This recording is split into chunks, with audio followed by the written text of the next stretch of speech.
에스겔 45장 1절로 17절 말씀 함께 살펴보겠습니다. 먼저 1절로 8절입니다. 우리가 지금까지 살펴봤던 것처럼 이스라엘 백성들은 우상 숭배를 통해 성전을 더럽혔습니다. 그래서 그 옛 성전은 바벨론에 의해 완전히 파괴되어 버렸죠. 그런데 그들은 성전만 더럽힌 것이 아니라 그들이 살던 땅도 더럽혔습니다. 레위기 18장의 말씀을 보면 가나안 원주민들이 그 땅에서 쫓겨난 이유를 기록하고 있는데 그 이유는 바로 음행과 우상 숭배였습니다. 이스라엘 백성도 가나안 원주민과 똑같이 그 땅에서 음행과 우상 숭배를 저질렀고 그로 인해 그 땅에서 쫓겨나 바벨론의 포로가 되어 끌려온 것이죠. 그러므로 이스라엘 백성에게는 새로운 성전뿐만 아니라 새로운 땅도 필요했습니다. 또한 새로운 성전의 핵심이 거룩이듯이 새로운 땅의 핵심도 거룩이어야 합니다. 그래서 오늘 1절 말씀을 보면 하나님께서는 제비 뽑아 땅을 나누어 기업으로 삼을 때에 한 구역을 거룩한 땅으로 삼아 여호와께 예물로 드려라 라고 말씀하고 있습니다. 예전 이스라엘 백성들이 출애굽해서 약속의 땅 가나안으로 들어갈 때도 하나님께서는 그 땅을 12지파 사람들에게 제비를 뽑아 분배해 주셨습니다. 그리고 이번에도 마찬가지로 제비를 뽑아 땅을 분배하라고 말씀하시죠. 그런데 그때와 지금 다른 점이 하나가 있습니다. 그것은 바로 땅 중에 한 구역을 거룩한 땅으로 삼아 그곳을 예물로 드리라는 명령입니다. 자, 그림을 보면서 설명을 드리도록 하겠습니다. 왼쪽에 있는 그림은 이스라엘의 12지파가 새롭게 분배받을 땅을 표현한 것이고 가운데 보시면 동그라미가 쳐져 있는데 그 부분이 바로 거룩한 땅을 의미합니다. 그럼 이 거룩한 땅의 용도는 무엇일까요? 오른쪽에 있는 거룩한 땅을 확대해 놓은 그림을 보면서 함께 살펴보도록 하겠습니다. 거룩한 땅의 가장 첫 번째 용도는 성전이 그곳에 있다는 것입니다. 그림을 보시면 성전이 어디 있습니까? 정 가운데 있죠. 그리고 그 성전을 중심으로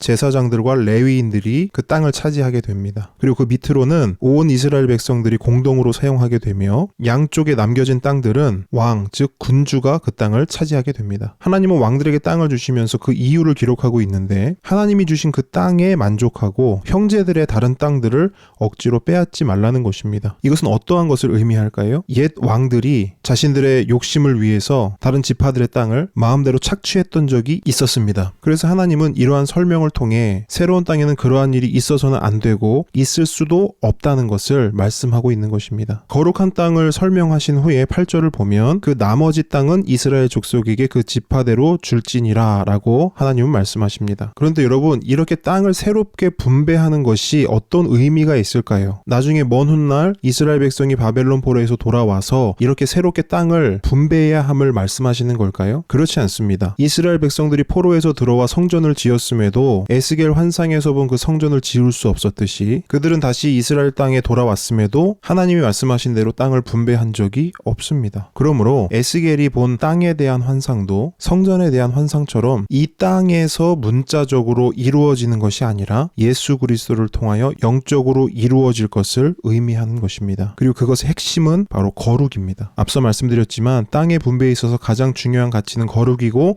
그 가치를 실현하기 위해서 거룩한 땅 중심에 성전이 있다고 말씀드렸습니다. 바로 이것이 오늘 본문에서 말하고자 하는 가장 핵심적인 내용입니다. 하나님 나라의 중심에는 거룩한 땅이 있고 거룩한 땅 중심에는 성전이 있습니다. 마찬가지로 하나님 나라 백성의 중심에는 그 삶의 중심에는 무엇이 있어야겠습니까? 거룩한 땅이 있어야 하며 하나님의 성전이 있어야 하는 것입니다. 하나님의 임재가 있어야 하는 것입니다. 9절로 12절입니다. 40장부터 48장까지는 새로운 땅의 분배를 통한 회복과 구원이 주요한 메시지입니다. 그런데 갑자기 통치자들의 통치 법칙이 등장합니다. 이 말씀의 의미는 무엇일까요? 하나님은 이 말씀을 통해 옛 왕들의 부패, 즉 포악과 겁탈을 지적하시면서 새로운 땅, 새로운 나라에서는 정의와 공의가 통치하게 될 것을 말씀하십니다. 그러므로 이 말씀은 하나님 나라를 살아가는 모든 백성, 즉 저와 여러분도 이 땅의 삶을 통해 정의와 공의를 기초로 살아가야 함을 의미하는 것입니다. 13절로 17절입니다. 통치자에 대한 말씀을 하신 후에 백성들에 대한 말씀도 하시는데요. 백성들은 올바른 예물을 드리라고 말합니다. 그런데 그것을 하나님께 직접 드리지 말고 통치자에게 먼저 드리라고 합니다. 그리고 통치자들은 그 예물을 잘 보관하고 있다가 정해진 때에 정해진 방법으로 하나님께 그 예물을 드리라고 말씀하십니다. 왜 예물을 직접 하나님께 드리지 말고 통치자, 군주를 통해 드리게 하실까요? 이것은 옛 이스라엘 백성들이 저질렀던 잘못을 지적하고 그러한 잘못이 다시 일어나지 않도록 하나님께서 새롭게 그 방식을 제정하신 것입니다. 옛 이스라엘 백성들은요, 예물을 드릴 때 자율적으로 드렸습니다. 처음에는 괜찮았습니다. 그런데 자율이 계속되다 보니 점점 자기 마음대로 예물을 드리기 시작했습니다. 그런데 나중에는 도를 넘고 선을 넘어 하나님께 드릴 예물을 분배해서 우상에게도 갖다 바쳤습니다. 이러한 어이없는 죄를 저질렀던 것이죠. 이처럼 하나님께서는 통치자와 백성들의 잘못을 지적하십니다. 그들이 저질렀던 잘못의 핵심이 뭡니까? 거룩을 깨트린 것입니다. 거룩이 무너진 것입니다. 그래서 하나님은 거룩한 예물로 거룩한 예배를 드리기 위한 새로운 절차와 새로운 기준을 만드신 것입니다. 이처럼 하나님은 계속해서 거룩을 강조하고 거룩을 지켜낼 것을 말씀하십니다. 왜 그렇습니까? 하나님 나라는 거룩한 곳이기 때문입니다. 하나님 그분이 거룩한 분이시기 때문입니다. 그래서 하나님 우리에게 말씀하시지 않습니까? 내가 거룩하니 너희도 거룩하라.